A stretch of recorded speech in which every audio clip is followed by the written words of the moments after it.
February 11 ಬುಧವಾರ ಕೋರ್ಟಲ್ಲಿ ನೀವು ಕೋರ್ಟಲ್ಲಿ ಏನು ಮೇಲ್ಮನೆಗೆ ಅರ್ಜಿ ಹಾಕಿದಿರಿ, ಅದರಲ್ಲಿ ಏನು ತೀರ್ಪು ಬಂದಿದೆ, ನಿಮ್ಗೆ ಏನು ಅನುಕೂಲ ಆಗಿದೆ ಮನೆಗೆ? ಅದೇ ನೀವೆಲ್ಲ ನೋಡ್ದಂಗೆ ಹಿಂದೆ ತುಂಬ ಸುದ್ದಿ ಆಗಿತ್ತಲ್ವಾ, ಇದು ನಮ್ದಲ್ಲ, ಅದೇ ದೇವರಾಜ್ ಅವ್ರದ್ದು, ಅದ್ಯಾರೋ ಲಕ್ಷ್ಮಮ್ಮ ಅವ್ರದ್ದು ಅಂತ ಇದು ಮಾಧ್ಯಮಗಳಿಗೆ ಮತ್ತು ಬೇರೆ ಪೊಲೀಸು ಎಲ್ಲ ಕಡೆಯಿಂದ ಗಲಾಟೆ ಶುರುವಾಗಿತ್ತು. ಬಟ್ ಅದನ್ನು ನಾವು ನೋಡಿದ ಪ್ರಕಾರ ಈಗ ನ್ಯಾಯಾಲಯ ನಮ್ಮನ್ನು ಅದನ್ನು ನಮ್ಮ ಪೇಪರ್ನ ನೋಡಿಯೋ ಏನೋ ನಮಗೂ ಒಂದು ಅವಕಾಶ ಕೊಟ್ಟಿದೆ. ಇದು ಪುಷ್ಪ ಅವ್ರಿಗೆ ಸಂಬಂಧಪಟ್ಟಿದೆಯಾ ದೇವರಾಜದು ಅಂತ ಪರಿಶೀಲನೆ ಮಾಡಿ ಈಗ ಸದ್ಯದಲ್ಲಿ ಅವ್ರಿಗೆ ತಡೆಯಾಜ್ಞೆ ಕೊಟ್ಟಿದೆ. ಮುಂದಿನ ದಿನಗಳಲ್ಲಿ ಅವ್ರಿಗೆ ಎಲ್ಲ ಇನ್ನೂ ಕ್ಲಿಯರಾಗಿ ಹೇಳುತ್ತೆ, ಅವ್ರಿಗೆ ಗಮನಕ್ಕೆ ತರುತ್ತೆ ಅಂತ ನಾನು ಅಂದ್ಕೊಂಡಿದ್ದೀನಿ ಕೋರ್ಟ್. ಈ ಜಾಗಕ್ಕೇನೆ ಆ ಥರ ಆಗಿರುತ್ತೆ, ಹೇಗೆ ಅದು ಅದೇ ಜಾಗ ಬೇರೆ ಇದೆ? ಇಲ್ಲ, ಅವರು ಹೇಳಿದ ಪ್ರಕಾರ ಕೋರ್ಟಲ್ಲಿ ಬಂದಿರೋ ಪ್ರಕಾರ ಈ ಜಾಗಕ್ಕೆ ಯಾವುದೂ ಇರಲಿಲ್ಲ. ಈ ಜಾಗ ಅಲ್ವೇ ಅಲ್ಲ. ನಾನು ಮೊದಲಿಂದನೂ ನಿಮ್ಗೆ ಹೇಳ್ತಾ ಬಂದೆ, ನನ್ನ ಜಾಗ ಅಲ್ಲ, ನನ್ನ ಪ್ರಾಪರ್ಟಿ ಅಲ್ಲ, ಅದು ಯಾವುದೋ ಜಾಗಕ್ಕೆ ತಂದು ಇದು ನಮ್ಮ ಜಾಗ ಅಂತ ಹೇಳ್ತಾಯಿದ್ರು. ಈಗ ಸದ್ಯದಲ್ಲಿ ಅವರು ನನ್ನ ಹೆಸರು ನಮ್ಮ ಅಡ್ರೆಸ್ಸು ಹಾಕಿ ಮಾಡಿದ್ರಿಂದ ಅವ್ರು ತಡೆಯಾಜ್ಞೆ ಕೊಟ್ಟಿದ್ದಾರೆ. ಮುಂದಿನ ದಿನಗಳಲ್ಲಿ ಪೇಪರ್ನ ಪರಿಶೀಲನೆ ಮಾಡ್ತಾರೆ. ಈಗ ಸದ್ಯದಲ್ಲಿ ಅವ್ರಿಗೆ ತಡೆಯಾಜ್ಞೆ ಕೊಟ್ಟಿದ್ದಾರೆ. ಈಗ ಆ ಕೇಸಲ್ಲಿ ನಿಮ್ಮನ್ನೇನು ನಿಮ್ಮನ್ನೇನು ನೀವೇನು ಕೋರ್ಟಿಗೆ ಹಾಜರಾಗಕ್ಕೆ ಅವಕಾಶ ಸಿಕ್ಕಿರ್ಲಿಲ್ವಾ? ಅಲ್ಲ, ನಾವು ಹಾಕಿದಾಗ ಇದುವರೆಗೂ ಅವ್ರದ್ದನ್ನೇ ನೋಡ್ತಾ ಇತ್ತು ಪೇಪರ್ನ ಕೋರ್ಟು. ಈಗ ನಮಗೆ ಸ್ವಲ್ಪ ಅವಕಾಶ ಕೊಟ್ಟಿದ್ದಾರೆ. ಈಗ ನಮಗೂ ವಾದ ಮಾಡೋಕ್ಕೆ ಅವಕಾಶ ಕೊಟ್ಟಿದ್ದಾರೆ.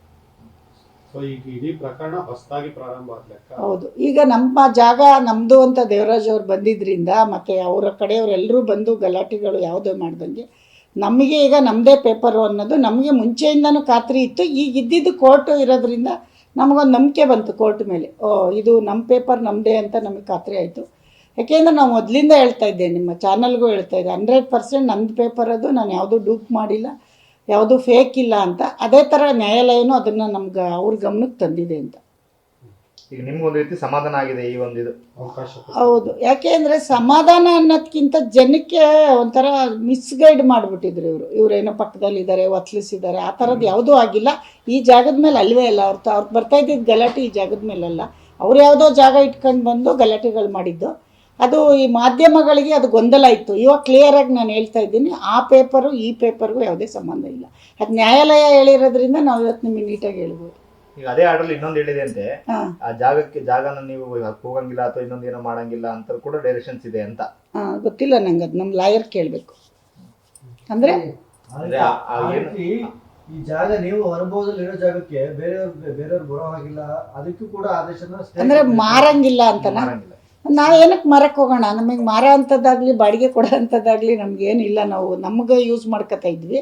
ಬಟ್ ನಮ್ಮದೇ ಜಾಗ ಆಗಿದ್ದರಿಂದ ಅದು ಮುಂದಿನ ದಿನಗಳಲ್ಲಿ ನ್ಯಾಯಾಲಯ ನಮಗೆ ಮಾಡಿಕೊಡುತ್ತೆ ಅನ್ನೋ ನಂಬಿಕೆ ಇದೆ ನಿಮಗೆ? ಖಂಡಿತ ಇದೆ. ಯಾಕೆಂದರೆ ಅದು ನಾವು ಕಾನೂನು ಪ್ರಕಾರ ತೊಗೊಂಡಿದ್ದೀವಲ್ಲ, ಗೌರ್ಮೆಂಟಿಗೆ ನಾವೆಲ್ಲ ಥರ ಫೀಸ್ ಕಟ್ಟಿ ಪ್ರತಿಯೊಂದು ಮಾಡಿ ತೊಗೊಂಡಿರೋದ್ರಿಂದ ನಮಗೆ ಸರ್ಕಾರದ ಮೇಲಾಗಲಿ ನ್ಯಾಯಾಲಯದ ಮೇಲಾಗಲಿ ನಂಬಿಕೆ ಇದೆ.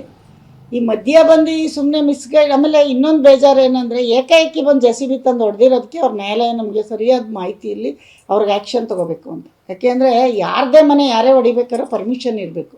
ಇವ್ರು ವಿತೌಟ್ ಪರ್ಮಿಷನ್ ಹೊಡೆದಿದ್ದಾರೆ. ಅದು ಎಲ್ಲರಿಗೂ ತುಂಬ ಬೇಜಾರಾಗೋ ವಿಷಯ. ಈ ವಿಚಾರದಲ್ಲೂ ಕೂಡ ಕೋರ್ಟ್ ಹೇಳಿದೆ ಮೇಡಮ್, ಎಕ್ಸಿಕ್ಯೂಷನ್ ಆರ್ಡರ್ಗೂ ಕೂಡ ತಡೆ ಕೊಟ್ಟಿದೆ. ಈ ಜಾಗ ಬಿಡಿಸ್ಕೊಡ್ಬೇಕು, ನಮ್ಗೆ ಬಿಡಿಸ್ಕೊಡ್ಬೇಕು ನ್ಯಾಯಾಲಯದ ಮುಂದೆ ಏನು ಅರ್ಜಿ ಹಾಕೊಂಡಿದ್ರು ಅದಕ್ಕೂ ಕೂಡ ಕೋರ್ಟ್ ತಡೆ ಕೊಟ್ಟಿದೆ.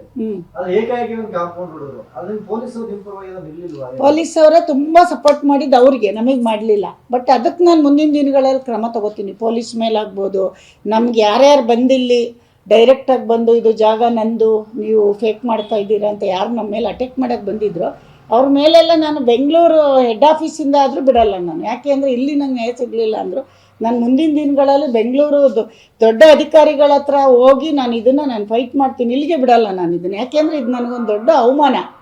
ನನ್ನ ಜಾಗಕ್ಕೆ ಬಂದು ನನ್ನನ್ನೇ ಒಂದು ಪರ್ಮಿಷನ್ ಇಲ್ಲದೆ ಅವ್ರು ಹೊಡೆದಿರೋದಲ್ಲದೆ ನಮ್ಮ ಹೆಸರು ಹಾಳು ಮಾಡಿದ್ದಾರೆ. ನಾವೊಂದು ಸೆಲೆಬ್ರಿಟಿ, ಈಸಿಯಾಗಿ ನೆಗೆಟಿವ್ ಹಬ್ಬಿಡುತ್ತೆ. ಇವಾಗ ನಾವು ಒಳ್ಳೆಯದು ಅಂತ ಹೇಳೋಕ್ಕೆ ತುಂಬ ಕಷ್ಟ ಆಗುತ್ತೆ. ಈಗ ನಮ್ದು ಅಲ್ಲದೆ ಇರೋ ಜಾಗ ನಮ್ಮದು ಅನ್ನೋಕ್ಕೆ ನಾವೇನು ಅಷ್ಟು ಈಸಿಯಾಗಿ ಕೂತಿಲ್ಲ. ನಮ್ಮ ಜಾಗ ತೊಗೊಂಡಿದ್ದೀವಿ. ಇದೇ ಥರ ತುಂಬ ಜಾಗನೂ ನಾವು ಇದೆ ನಮ್ಮ ಹೆಸರಲ್ಲಿ. ಬಟ್ ಎಲ್ಲ ಜಾಗ ಎಲ್ಲಿ ತೊಗೊಳ್ಳೋದು ಜಾಗನ? ನೀವು ಹೇಳಿದ ಪ್ರಕಾರ ಯಾರ ಮೇಲೆ ನಂಬ್ತೀರಾ? ಸರ್ಕಾರದ ಜಾಗ ಇದೇನೋ ರೆವಿನ್ಯೂ ಸೈಟ್ ಅಲ್ಲ ನಾವು ತೊಗೊಂಡಿರೋದು. ಸರ್ಕಾರದ ಜಾಗನೇ ಈ ಥರ ಆಗಿಬಿಟ್ರೆ ನೀವು ಎಲ್ಲಿ ತೊಗೋತೀರ ಜಾಗನ? ಎಲ್ಲಿ ಆಗಿ ನಂಬಿಕೆಯಲ್ಲಿ ಬರುತ್ತೆ? ಹಾಸನಲ್ಲಿ ಜಮೀನು ತಗೊಳ್ಳೇಬಾರ್ದು ಅಂತ ಡಿಸೈಡ್ ಮಾಡಿದ್ದೀನಿ ನಾನು. ನನ್ನ ಪ್ರಕಾರ ಇವತ್ತಿಂದ ಯಾಕೆ ತೊಗೋಬೇಕು? ಇಷ್ಟೆಲ್ಲ ಪೊಲೀಸ್ ಒಂದು ಸಪೋರ್ಟ್ ಇಲ್ಲ. ರಾಘವೇಂದ್ರ ಅವರು ತುಂಬ ಅವ್ರಿಗೆ ಸಪೋರ್ಟ್ ಮಾಡಿದ್ರು.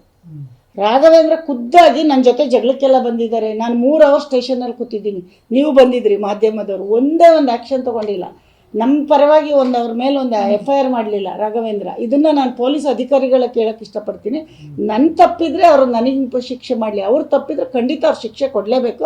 ಅವ್ರು ಯಾವ ಅಧಿಕಾರಿ ಇದಕ್ಕೆ ಸಪೋರ್ಟ್ ಮಾಡಿದ್ದಾರೆ ಅದ್ರ ಬಗ್ಗೆ ಪೊಲೀಸ್ ಅಧಿಕಾರಿಗಳು ಗಮನ ತಗೊಳ್ಳೇಬೇಕು. ಇದು ನನ್ನ ಒಬ್ಬಳ ವಿಷಯ ಅಲ್ಲ, ಇದು ಸಮಾಜದ ವಿಷಯ. ಇದು ಕೋರ್ಟ್ ಸ್ಟೇ ಕೊಟ್ಟಿದೆ ಆದ್ರೆ ನಿಮ್ಗೆ ಪೊಲೀಸಲ್ಲಿ ನಮ್ಗೆ ನ್ಯಾಯ ಸಿಕ್ಕಿಲ್ಲ ಅಂತ ಹೇಳ್ತೀವಿ. ಖಂಡಿತ ಸಂಬಂಧವಾಗಿ ಪೊಲೀಸ್ ಅಧಿಕಾರಿಗಳಿಗೆ ಹೋಗ್ತೀನಿ SP ಆಫೀಸ್ಗೆ. ನಾನು ಅವರು ಬ್ಯುಸಿ ಇದ್ದಾರೆ, ಹೋಗಿಲ್ಲ. SP ಅವ್ರಿಗೆ ಕೊಡ್ತೀನಿ, ಅಲ್ಲಿಂದ ನನ್ನ ಕಷ್ಟ ಎಲ್ಲ SP ಅವರು ಒಂದು ಲೇಡೀಸಾಗಿ ನಾನು ಆಚೆ ಬರಲಿಲ್ಲ ಅಂದರೆ ಈಗ ನನ್ನ ಮಗ ಒಂದು ದೊಡ್ಡ ಸ್ಟಾರ್ ಆಗಿರೋದ್ರಿಂದ ಎಷ್ಟು ಕೆಟ್ಟ ಹೆಸರು ಬರ್ತೈತಿ. ಇವರೆಲ್ಲ ಪಕ್ಕದಲ್ಲಿರೋ ಮನೇನ ತೊಗೊಬಿಟ್ಟವ್ರೆ ಫ್ರೀಯಾಗಿ ಅಂತ ನೀವೇ ಅಂದರೂ ಅನ್ಕೋತೀರ, ಇವ್ರಿಗೇನಪ್ಪ ಇನ್ಫ್ಲೂಯೆನ್ಸಿಂದ. ಆ ಥರ ಮಾಡೋಕ್ಕಾಗಲ್ಲ ರೀ. ಮಾಡಿದ್ರೆ ಯಾವತ್ತೋ ಒಂದಿನ ಬೆಳಕಿಗೆ ಬಂದೇ ಬರುತ್ತೆ. ನನಗಿರೋ ಬೇಜಾರು ಹಾಸನ್ ರಾಘವೇಂದ್ರ ಅವ್ರ ಮೇಲೆ. JCB ಸೀಸ್ ಮಾಡಿಲ್ಲ ಇವತ್ತವರೆಗೂ. ನಾನು ಹೇಳೋದು, ನಾನು ಅಷ್ಟು ಕಷ್ಟಪಟ್ಟು ಕಟ್ಟಿರೋ ಮನೆ ಸಮೇತ ಹೊಡೆದಿದ್ದಾರೆ. ಇದಕ್ಕೆ ಯಾರನ್ನು ಕೇಳಬೇಕು? ನಾವು ಯಾರನ್ನು ಕೇಳಬೇಕು? ಆ್ಯಕ್ಷನ್ ತೊಗೊಳ್ಳೇಬೇಕು. ನಾನು ನಿಂತ್ಕೋತೀನಿ. ಇಷ್ಟಕ್ಕೆ ನಾನು ನ್ಯಾಯಾಲಯ ಕೊಟ್ಟಿದೆ ಅಂತ ನಾನು ಸುಮ್ಮನೆ ಬಿಡಲ್ಲ. ನನಗಾಗಿರೋ ಅವಮಾನಕ್ಕೆ ಇದನ್ನೊಂದು ನಾನೊಂದು ಚಾಲೆಂಜಾಗಿ ತೊಗೋತೀನಿ. ಅಷ್ಟು ಸುಲಭವಾಗಿ ಬಿಡಲ್ಲ ನಾನು. Thank you. ಅದೇ ಅಲರ್ಜಿ ಆಗ್ಬಿಟ್ಟಿದೆ ರೀ, ಇದೆಲ್ಲ ಧೂಳಲ್ಲಿ ಇದ್ದೀನಲ್ಲ, ಸ್ವಲ್ಪ ವಾಟರ್, ಅದಕ್ಕೊಂಚೂರು ಆಯಿಂಟ್ಮೆಂಟ್ ಹಾಕಬೇಕು. ನೀರು, ಡಸ್ಟ್ ಅಲರ್ಜಿ. ಈಗ ಅಕಸ್ಮಾತ್ ನೀವು SP ಆಫೀಸ್ಗೆ ಹೋದ್ರೆ ಮರಿದಂಗೆ ಒಂದು ಫೋನ್ ಮಾಡ್ತೀನಿ. ಇಲ್ಲ, ಇದು ಸುದ್ದಿ ಮಾಡಬೇಕು, ಇನ್ಮೇಲೆ ಮಾಡ್ತಾ ಇರಬೇಕು. ಯಾಕೆ ಅಂದರೆ 4 ಜನಕ್ಕೆ ಒಳ್ಳೇದಾಗಲಿ ಅಂತ. ಇವತ್ತು ನಾನು ಮಾತಾಡಿದ್ದು 4 ಜನಕ್ಕೆ ಗೊತ್ತಾಗಲಿ ಅಂತ. ನನಗೆ ಖುಷಿ ಇದೆ ತಗೊಳ್ಳಿ. ಅಲ್ಲ, ಖುಷಿ ಇದೆ ಅಂತ ನೀವು ಹೇಳ್ಬೋದು, ಖುಷಿ ಇಲ್ಲ ನನಗೆ. ನನಗೆ ಒಳಗಡೆ ಇದಕ್ಕೊಂದು ಚಾಲೆಂಜಾಗಿ ತಗೋಬೇಕು ಅಂತ ತಲೆ ಓಡ್ತಾ ಇದೆ.